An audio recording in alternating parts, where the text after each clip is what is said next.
ሰላም እንደናችሁ ወደ ዩኒክ ስፖርት ዩቲዩብ ቻናል ቤተሰቦች ማንቸስተር ሲቲ በሜዳው ቦርንማውዝን አስተናግዶ 3-1 በሆነ ውጤት አሸንፏል። የማንቸስተር ሲቲን 3 ጎሎች በማስቆጠር ደግሞ ሃትሪክ የሰራው ተጫዋች ኖርዌያዊ ኢንተርናሽናል ኤርሊንግ ሃላንድ ነው። ሃላንድ ሙገሳ እየተቸረው ነው የሚገኘው። በሌላ ጨዋታ ትናንት እሁድ ምሽት በተካሄደ ጨዋታ ዌስትሃም ኒውካስል ዩናይትድን በሜዳው አስተናግዶ 3-1 በሆነ ውጤት አሸንፏል። ኒውካስል ዩናይትዶች ያልተጠበቀ ሽንፈት ነው እንግዲህ በዌስትሃም ዩናይትድ ያስተናገዱት። ወደ ማንቸስተር ሲቲ ጨዋታ ስንመለስ ማንቸስተር ሲቲ ቦርንማውዝን በማሸነፍ ወደ ዋንጫ ፉክክሩ ተቀላቅሏል ማለት ይቻላል። ቦርንማውዞች ከመሪው አርሰናል በ4 ነጥብ ብቻ ርቀው ሁለተኛ ሆነው የእንግሊዝ ፕሪሚየር ሊግ የደረጃ ሰንጠረዡን ሲከተሉ እንደነበር እናስታውሳለን። ባሳለፍነው ሳምንት በሰበሰቧቸው 18 ነጥቦች ከአርሰናል በ4 ነጥብ ብቻ ዝቅ ብለው በሰበሰቧቸው 18 ነጥቦች ከመሪው አርሰናል በ4 ነጥብ ብቻ ዝቅ ብለው ሁለተኛ ሆነው የእንግሊዝ ፕሪሚየር ሊግ የደረጃ ሰንጠረዡን ይዘው እንደነበር እናስታውሳለን። ነገር ግን ትናንት በማንቸስተር ሲቲ ኢቲሃድ ስቴዲየም ከማንቸስተር ሲቲ ጋር ያደረጉትን ጨዋታ በመሸነፋቸው ምክንያት ከመሪው አርሰናል ጋር ያላቸው የነጥብ ልዩነት ወደ 7 ከፍ ብሏል። ቦርንማውዝ 18 ነጥቦችን ብቻ ነው እስካሁን መሰብሰብ የቻለው ማለት ነው። በአንጻሩ የፕሪሚየር ሊጉን የደረጃ ሰንጠረዥ አንደኛ ሆኖ የሚመራው አርሰናል 25 ነጥቦችን በመሰብሰብ የፕሪሚየር ሊጉን የደረጃ ሰንጠረዥ ከተከታዩ ማንቸስተር ሲቲ በ6 ነጥብ ከፍ በማለት ፕሪሚየር ሊጉን በአንደኝነት እየመራው ይገኛል። ከመሪው አርሰናል ጋር ያለው የነጥብ ልዩነት 6 ነው እንግዲህ ማንቸስተር ሲቲ። ሌላው የዋንጫ ተፎካካሪ ሊቨርፑል ነው። ከአርሰናል ጋር ያለው የነጥብ ልዩነት 7 ነው። አርሰናል 25 ነጥቦችን ሰብስቧል። ማንቸስተር ሲቲ 19 ነጥቦችን እንዲሁም ሊቨርፑል 18 ነጥብ አለው ማለት ነው። ኤርሊንግ ሃላንድ በምሽቱ ጨዋታ ሃትሪክ መስራቱን ተከትሎ በሁሉም ውድድሮች ያስቆጠራቸውን የጎል ብዛት 17 ጎሎች ማድረስ ችሏል። ይህን አቋሙን ወጥ በሆነ መንገድ ማስቀጠል ከቻለ ማንቸስተር ሲቲ የዋንጫ ተፎካካሪ መሆን የሚችልበት እድል እንዳለው ነው እየተገለጸ የሚገኘው። በ9ኛ ሳምንት የፕሪሚየር ሊጉ ጨዋታ ማንቸስተር ሲቲ ከአስቶን ቪላ ጋር ባደረገው ጨዋታ መሸነፉ ይታወሳል። በአስቶን ቪላ በቪላ ፓርክ ስቴዲየም በተደረገው በዚህ ጨዋታ ማንቸስተር ሲቲ ሙሉ 3 ነጥቡን ለአስቶን ቪላ አስረክቦ መምጣቱ የሚታወስ ነው። ሃላንድ በጨዋታው እንግዲህ የትናንትናውን ጨዋታ የእሁድ ምሽቱን ጨዋታ ሃትሪክ በሰራበት ቦርንማውዝን 3-1 ባሸነፉበት ጨዋታ ማንቸስተር ሲቲዎች ሃላንድ ምን ሲል ተናግሯል? ስላሸነፍን ደስ ብሎኛል። ባለፈው ሳምንት ተሸንፈን ነበር፣ አሁን ወደ ማሸነፍ ተመልሰናል። በቀጣይ ስላሉብን ወሳኝ 2 ጨዋታዎች ትኩረት ሰጥተን ማሰብ ይኖርብናል ሲል ተደምጧል። በቀጣይ ከሊቨርፑልና ከቦሩሲያ ዶርትሙንድ በሻምፒዮንስ ሊግ ጨዋታ ጋር የሚያደርጉት ጨዋታ ተጠባቂ ነው የሚሆነው ማንቸስተር ሲቲዎች። የማንቸስተር ሲቲው አለቃ ፔፕ ጋርዲዮላ በጨዋታው ሃትሪክ የሰራውን ኤርሊንግ ሃላንድን አሞካሽቶታል። ኤርሊንግ ሃላንድ ጥሩ ምሽት ነው ያሳለፈው። ጥሩ ተጽዕኖ መፍጠር የሚችል ተጫዋች መሆኑን አስመስክሯል። ያገኛቸውን የጎል አጋጣሚዎች ወደ ጎል በመቀየር ያገኛቸውን የጎል እድሎች በመጠቀም ለማንቸስተር ሲቲ አሁንም ገራሚ ተጫዋች መሆኑን ይቀጥላል ሲል ነው የተናገረው አሰልጣኝ ፔፕ ጋርዲዮላ።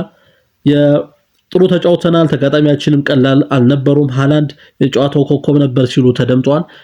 ቦርንማውዞች እንግዲህ ጠንካራ የሆነ የ2025-26 የውድድር ዓመትን ጠንካራ በሆነ መንገድ የጀመሩ ክለቦች ናቸው። ቦርንማውዞች እስካሁን ያጋጠማቸው ሽንፈት 2 ብቻ ነው። ነገር ግን ማንቸስተር ሲቲዎች ከዚህም በላይ እንደተሸነፉ ይታወሳል።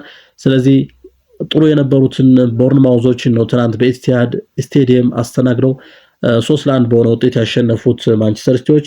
ለማንቸስተር ሲቲ ይህ ቀላል የሚባል ድል እንዳልሆነ ነው እየተገለጸ ያለው።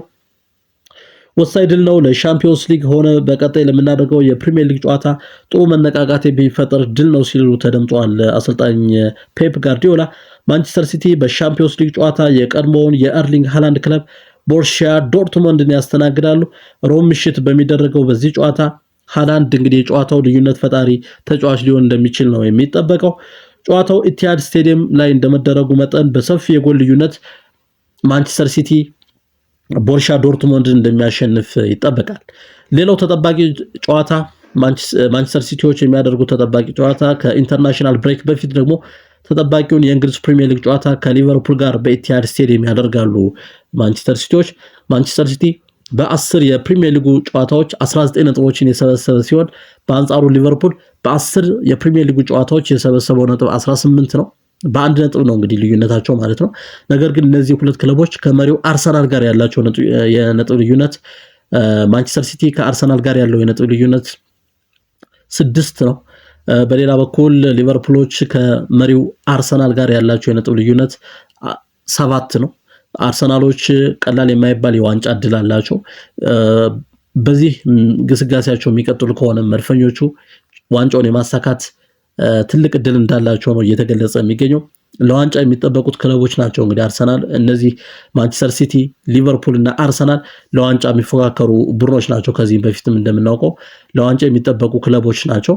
አርሰናል ከነሱ በተሻለ 9 ተከታታይ ጨዋታዎችን ማሸነፍ የቻለበትን ሪከርድ በቀዳሚው ጨዋታ አስመልክቶናል። በርንሌይን ከሜዳው ውጭ በርንሌይን በገጠመበት ጨዋታ አርሰናል 2-0 አሸንፎ ተመልሷል።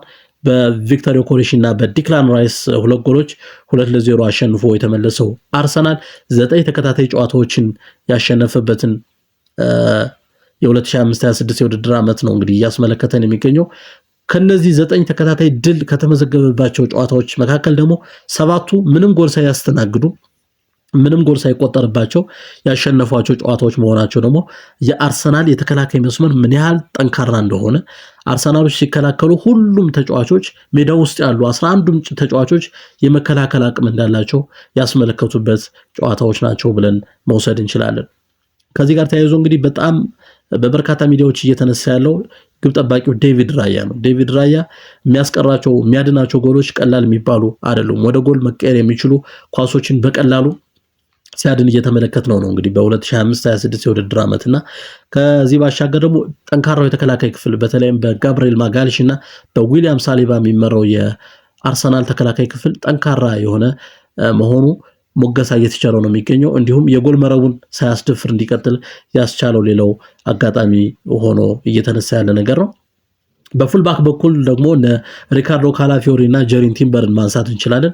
ጀሪን ቲምበር እና ሪካርዶ ካላፊዮሪ በቀኝና በግራ ፉልባክ በኩል ያሉ ድንቅ ተጫዋቾች ናቸው። እነዚህ ተጫዋቾች ያላቸው ብቃት አሁንም ቢሆን መነጋገሪያ እየሆነ የመጣ ብቃት ነው። በመልሶ ማጥቃት እንቅስቃሴዎች እንዲሁም ኳስን ድሪብል አድርጎ ለአጥቂ ክፍል ተጫዋቾች በማቀበልና የጎል ዕድሎችን በመፍጠር እንዲሁም ራሳቸው ፉልባኮቹ ቀጥታ ወደ ጎል የሚያገኟቸውን አጋጣሚዎች ወደ ጎል በመቀየር ትልቅ አስተዋጽኦ እያደረጉ ያሉበትን ቁመና ነው እየተመለከትን ያለ ነው። በመሃል ክፍል ዲክላን ራይስን መውሰድ እንችላለን። ዲክላን ራይስ ድንቅ የውድድር ዓመት እያደረገ ያለ ተጫዋች ነው። በተለይም በበርንሌው ጨዋታ ላይ ምን ያህል ለአርሰናሎች አስፈላጊ ተጫዋች እንደሆነ እየተመለከትን ነው። በቀጥታ ምቶችን ሹት በማድረግ እንዲሁም የማዕዘን ኳሶችን በማሻገር ከዛ በተጨማሪ የመሃል ክፍሉን በማነቃቃትና ከቡካዮ ሳካ ጋር ያላቸውን ጥምረት ጠንካራ በማድረግ ረገድ ትልቅ አስተዋጽኦ እያደረገ ያለ ተጫዋች መሆኑን ተመልክተናል። ለዋንጫ ሰፊ ድል ያላቸው አርሰናሎች የፕሪሚየር ሊጉን የደረጃ ሰንጠረዥ በ25 ነጥቦች እየመሩት ይገኛሉ። ከተከታያቸው ማንቸስተር ሲቲ ጋር ያላቸው የነጥብ ልዩነት ወደ 6 ከፍ ማድረግ ችሏል መድፈኞቹ። አርሰናል ጠንካራ የመከላከል አቅሙ እንግዲህ የምናውቀው ክለብ ነው። በሌላ በኩል ሊቨርፑልን ስንወስድ ሊቨርፑል የ2025-26 የውድድር ዓመት አጀማመሩ ጥሩ የሚባል እንዳልሆነ እየተመለከትን ነው የምንገኘው። ሊቨርፑሎች በተለይም የተከላካይ ክፍል ላይ ትልቅ ችግር እንዳለባቸው ተመልክተናል። ከግብ ጠባቂው ጀምረን እንግዲህ ወደ መሃል ሴንተር ባክ የሚባሉ ቦታዎች ላይ ስንመለከት አምበሉን ቨርጂል ቫን ዳይክን እና ኢብራሂማ ኮናቴ እናገኛለን። ኢብራሂማ ኮናቴ እና ቨርጂል ቫን ዳይክ ያሉበት ጥሩ ያልሆነ የውድድር ዓመት ቁመና ነው እንግዲህ ሊቨርፑልን ዋጋ እያስከፈለው የሚገኘው ብሎ መናገር ይቻላል። ሊቨርፑሎች በተከላካይ በኩል ያለባቸው ክፍተት ቨርጂል ቫን ዳይክ እንደ ቀድሞ አቋሙ አለመሆኑ በተለይም በ2024-25 የውድድር ዓመቱ ዋንጫ ሲያሳኩ የሊቨርፑል የተከላካይ ክፍል ምን ያህል ድንቅ እንደነበር በተለይም ደግሞ ቨርጂል ቫን ዳይክ ምን ያህል አቋሙ ጠንካራ እንደነበር ተመልክተናል። ነገር ግን በ2025-26 የውድድር ዓመት በዘንድሮ ዓመት የውድድር ዓመት ግን ያለውን የሊቨርፑል የተከላካይ አቋም ስንመለከት መንሸራተቶችን እየተመለከትን ነው። በቀላሉ በአጥቂዎች እየታለፉ ነው የሚገኙት የሊቨርፑል ተከላካዮች።